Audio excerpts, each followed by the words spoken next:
Salut à tous et bienvenue sur votre chaîne Real Madrid Info. Voici une toute nouvelle vidéo dans laquelle nous allons parler de les dernières infos du Real Madrid. Voici les grands points nous allons développer. Premièrement, le Real Madrid annonce une signature en défense. Ensuite, 5 absents au Real Madrid pour affronter Alaves. Et, l'horrible dérapage raciste de l'ancien boss de Valence contre Vinicius. Et d'autres infos du Real Madrid. Je vous explique tous dans quelques secondes. Donc, restez juste qu'à la fin de la vidéo pour ne rien manquer.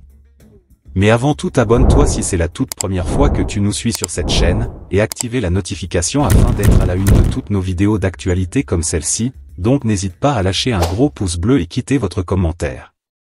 Si c'est fait les amis, on y va. Conférence de presse de Carlo Ancelotti. À la veille du match face à Alaves, Carlo Ancelotti s'est exprimé en conférence de presse ce lundi. Le match de demain, nous sommes sur une bonne dynamique et nous devons continuer en tenant compte qu'il faut souffrir et se battre à chaque match. Comment va Bellingham? L'épaule est la même que l'année dernière.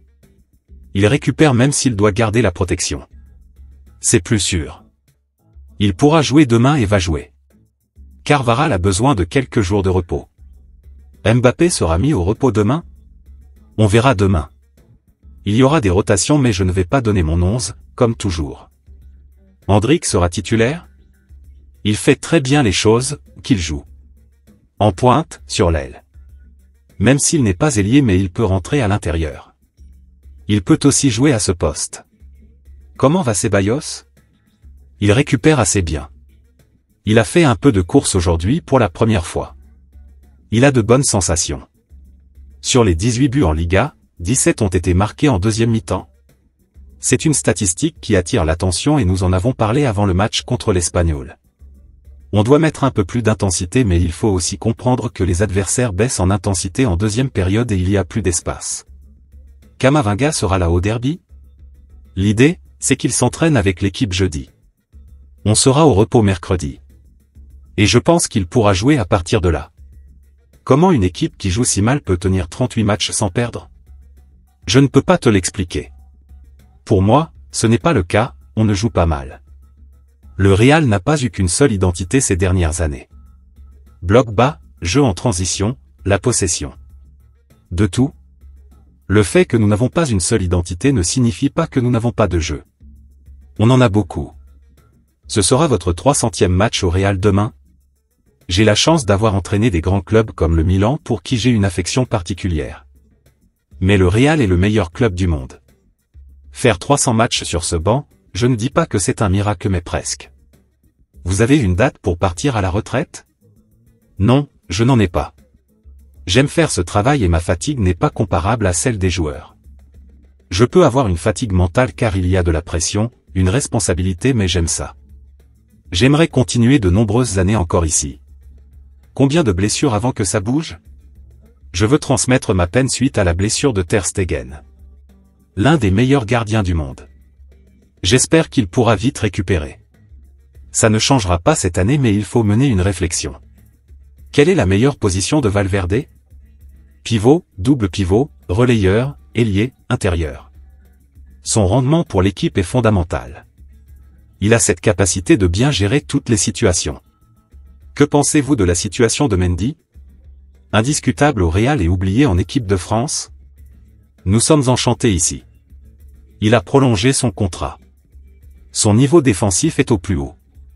Il n'a pas de difficulté avec le ballon mais on ne lui demande pas de faire le travail comme d'autres latéraux. Il pourrait le faire mais on ne lui demande pas grand-chose offensivement. On a un ailier gauche très fort. C'est mieux qu'il reste derrière parce qu'il doit parfois travailler en infériorité numérique. Quelle importance vous donnez aux records comme celui du nombre de matchs sans perdre? Il y a différents records.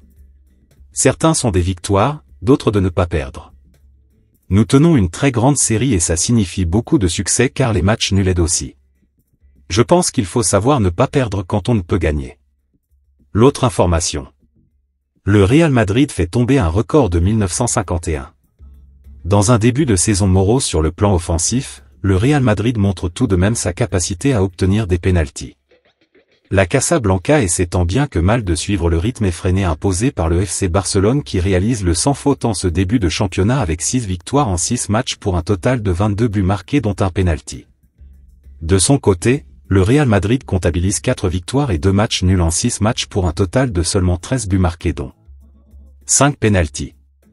Cette statistique de 5 penaltys transformés en 6 matchs, c'est du jamais vu depuis 1951 dans l'histoire du club. Cela traduit le fait que le Real Madrid pousse régulièrement ses adversaires à la faute dans la zone de vérité, mais ce chiffre peut aussi illustrer le manque de réalisme offensif du Real Madrid qui n'a marqué que 8 buts dans le jeu en Liga cette saison. Sujet durant quelques jours, la répartition des pénaltys au Real Madrid en Liga s'est faite naturellement avec une alternance entre Vinicius Junior et Kylian Mbappé. Ces 5 buts sur coup de pied de réparation font aussi du bien aux statistiques des deux joueurs. Vini Junior 3 buts dont 2 pénaltys et de Kylian 4 buts dont 3 pénaltys. À l'exception des 2 premiers matchs de la Liga contre Majorque et le Real Valladolid, le Real a toujours marqué un pénalty ou plus, notamment contre la Real Sociedad lors de la victoire 2-0 où les 2 buts avaient été inscrits sur pénalty. Cette statistique de 5 pénaltys obtenus pour 0 pénalty concédé continue d'alimenter les mauvaises langues et surtout le dernier obtenu par Endrick, puisqu'il est vrai que celui-ci semble avoir été accordé assez généreusement. L'autre information. Le Real Madrid active la piste Castello-Luqueba. La cellule de recrutement du Real Madrid s'intéresserait au profil de Castello-Luqueba. En vue de la prochaine saison, la formation du Real Madrid aurait dans l'idée de recruter un défenseur central. Selon les informations révélées par Marca, les dirigeants madrilènes suivraient un joueur évoluant en Allemagne. Il s'agit de Castello-Luqueba. Âgé de 21 ans, ce dernier appartient actuellement au RB Leipzig. Arrivé à l'été 2023 en provenance de l'Olympique lyonnais pour 30 millions d'euros, l'international tricolore une sélection dispose d'un contrat jusqu'en juin 2028. Supervisé également par Manchester United et Chelsea, le natif de Lyon réalise un solide début de saison avec 5 apparitions toutes compétitions confondues. L'autre information. Le beau message de Courtois pour Ter Stegen après sa grave blessure. Victime d'une grave blessure au genou qui pourrait lui faire manquer le reste de la saison, le gardien du Barça, Marc-André Ter Stegen, a reçu un message de soutien de la part de Thibaut Courtois, son homologue du Real Madrid. Le FC Barcelone a sans doute perdu son gardien et capitaine pour le reste de la saison. Sorti en pleurs dimanche soir sur la pelouse de Villarreal 1-5, Marc-André Ter Stegen est sérieusement touché au genou droit. Évacué sur civière et transporté à l'hôpital pour passer des examens, l'international allemand est touché au tendon rotulien et pourrait manquer entre 7 et 8 mois de compétition. Revenu au stade en fauteuil roulant, il a toutefois pu assister à la fin de la rencontre de ses coéquipiers. Les malheurs de Ter Stegen ont également fait mal à Thibaut Courtois, son rival du Real Madrid. Sur le réseau social X, le portier belge a apporté son soutien à son homologue. « Je suis désolé pour la blessure, ça m'a fait très mal de te voir quitter le terrain ainsi. J'espère que tu pourras bientôt récupérer et qu'on se reverra dans les buts. » Une situation que le Madrilène a également connue la saison dernière, puisqu'il a été absent une bonne partie de l'année avant de revenir en mai. L'autre information. Le Real Madrid annonce une signature en défense. Carlo Ancelotti, l'entraîneur du Real Madrid, a confirmé la prolongation de contrat du défenseur français, Ferland Mendy. C'est désormais officiel. Ferland Mendy a prolongé son contrat actuel avec le Real Madrid. C'est le coach, Carlo Ancelotti, qui a confirmé l'information lors de son passage en conférence de presse. « Nous sommes ravis de lui, il a renouvelé son contrat et va très bien, a-t-il déclaré. Carlo Ancelotti a dit ensuite tout le bien qu'il pensait de Ferland Mendy, son niveau défensif est très élevé et il peut être avec le ballon, ce n'est pas qu'il a des difficultés à jouer avec le ballon, mais je ne lui demande pas la même chose qu'à l'ailier. Je pense qu'il peut le faire, si nous avions un ailier qui joue plus à l'intérieur, il pourrait le faire. Mais il vaut mieux qu'il reste à l'arrière parce qu'il doit parfois travailler avec des surcharges pour l'adversaire. A-t-il expliqué. Le contrat actuel du défenseur international français courait jusqu'en juin prochain. Il serait désormais lié jusqu'en juin 2027 selon des informations diverses en provenance des médias locaux. Mais il pourrait faire face dès l'hiver prochain à une rude concurrence avec la possible arrivée d'Alphonso Davies en provenance du Bayern Munich. L'autre information. 5 absents au Real Madrid pour affronter Alaves. On fait le point sur l'infirmerie du Real Madrid à la veille du match contre Alaves, au Santiago Bernabéu. À peine le temps de savourer la victoire face à l'Espagnol durant laquelle les trois attaquants ont marqué que le Real Madrid doit remonter en piste et pour la troisième fois consécutive, les hommes de Carlo Ancelotti auront l'avantage de jouer au Santiago Bernabéu. Cette fois-ci, c'est Alavés qui va se présenter face à Vinicius Junior et sa bande. À la veille de la rencontre, les Merengues se sont entraînés une dernière fois ce lundi matin et on note toujours plusieurs absences importantes pour Carlo Ancelotti. Mais commençons par une bonne nouvelle, Jude Bellingham s'est exercé normalement alors que l'on redoutait qu'il soit préservé suite au choc reçu sur l'épaule samedi. En revanche, Dani Carvajal n'était pas présent avec le groupe et ne jouera pas demain au Santiago Bernabéu. Le capitaine madrilène est sorti touché contre l'Espagnol Barcelone et est lui préservé pour le derby ce week-end. A priori, il sera bien présent au Metropolitano. Ensuite, il s'agit des mêmes absents que face à l'Espagnol même si le retour d'Eduardo Camavinga se précise et qu'il sera peut-être avec le groupe en fin de semaine. Quant à Dani Ceballos, il s'est exercé en solitaire sur la pelouse ce qui est également une nouvelle positive. Enfin, pas de Brahim Diaz ni de David Alaba. Les deux hommes poursuivent leur processus de récupération en intérieur. Nous n'avons toujours pas de nouvelles s'agissant de l'Autrichien alors qu'on parlait en début de saison d'un retour attendu pour octobre.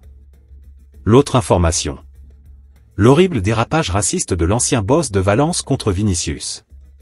Paco Roig, l'ancien président du FC Valence, s'est fendu de déclarations racistes envers Vinicius Junior et le Real Madrid. L'Espagne et ses problèmes de racisme. Depuis des années, de nombreux dérapages ont lieu sur les pelouses avec des insultes venues des tribunes contre les joueurs. Mais cette fois, c'est un ancien dirigeant qui dérape. Paco Roig, l'ancien président du FC Valence de 1994 à 1997 s'est exprimé dans les colonnes de Relevo. Invité à s'exprimer sur le cas Vinicius Junior, l'homme 85 ans a tenu des propos révoltants envers le Real Madrid qu'il surnomme le Real d'immigrants. Avant, il n'y avait pas ces problèmes, ou du moins je ne les remarquais pas. Romario était à moitié noir et il n'avait pas de problème. C'est qu'au Real Madrid, il y a ce type, qui est. Moi, j'appelle le Real Madrid le Real immigrante. Madrid a 8 noirs, 2 blancs étrangers et un espagnol, Carvajal, et ce Vinicius là se distingue, a-t-il d'abord déclaré, avant d'insulter directement Vinicius Junior et personne de couleur. Avec les noirs, c'est la même histoire. Au Real Madrid, il y a 8 noirs. Et à Valence, nous avions Walter, Viola et Vanderly, et personne ne s'en prenait à eux. Maintenant, c'est tous les jours la même chose avec les noirs. Et c'est ce type, celui du Real Madrid, qui enflamme la société. Évidemment, il a aussi continué avec des dérapages sexistes et homophobes. Je disais l'autre jour, bon, quand on va coucher avec quelqu'un, il vaut mieux emmener un avocat et faire signer un papier. Je ne comprends pas. Un peu de respect, s'il vous plaît. Je dis qu'une femme est égale à un homme. Et je l'ai toujours dit, pas seulement maintenant. Mais ce que je ne comprends pas, c'est la folie qui se passe en ce moment. À Valence, l'autre jour, une femme magnifique est passée, et tout le monde, 4 ou 5 hommes de 70 ou 80 ans, l'a regardée. Personne ne lui a rien dit. Une demi-heure plus tard, un policier arrive. « Messieurs, vous avez regardé une femme de manière obscène. » Et tout le monde est resté figé. L'un d'eux était un juge à la retraite, il a montré sa carte d'identité et tout. Et il a dit, personne ne lui a rien dit, nous l'avons regardé, mais personne ne lui a adressé la parole. Qu'est-ce que c'est que ça? Quand un PD me regardait quand j'étais jeune, je l'envoyais balader. Et voilà, c'est tout.